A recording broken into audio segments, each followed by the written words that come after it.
খড়দা, সেখানে ফের গোষ্ঠী কন্দল। এলাকা দখলকে কেন্দ্র করে পাতুলিয়ায় সংঘর্ষ। পাতুলিয়া তৃণমূল ছাত্র পরিষদের অঞ্চল সভাপতির হামলার অভিযোগ। খড়দা, সেখানে ফের গোষ্ঠী কন্দলের খবর সামনে উঠে আসছে। এলাকা দখলকে কেন্দ্র করে পাতুলিয়ায় ফের সংঘর্ষ। তৃণমূল ছাত্র পরিষদের অঞ্চল সভাপতির হামলার অভিযোগ। প্রতিনিধি সুবীর এই মুহূর্তে আমাদের সঙ্গে রয়েছেন। সুবীর, ঠিক কোন গোষ্ঠীর সাথে কোন গোষ্ঠীর এই সংঘর্ষ?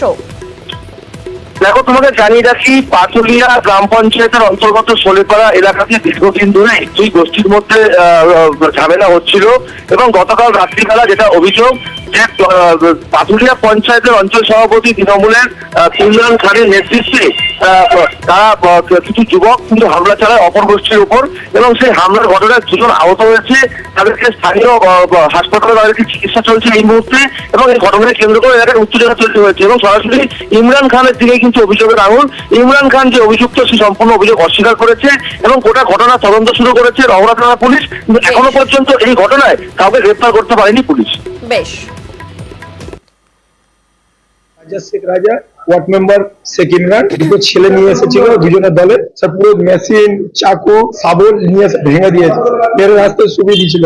আমাকে মেরেছে, আমার চাচাকে মেরেছে, 20-30 জন ছিল, পুরো ঘিরে নিয়েছিল। মাথায় মেশিনে বাড়ি দিয়ে মেরেছে। আমরা পার্টি ফাটি যাই না, তার জন্য আমাদের দুদিন ধরে টর্চার করছে। এটা মিথ্যে কথা, আমরা কাউকে মারিনি। আমরা দেখি দূর থেকে একটা ছেলে বাইক নিয়ে দম করে পড়ে যায়, পিছনে করতে যায়, বাইক নিয়ে তারা পালিয়েছে। তখন তারা বাইক নিয়ে পড়ে গিয়ে মাথা ফেটে যেতে পারে।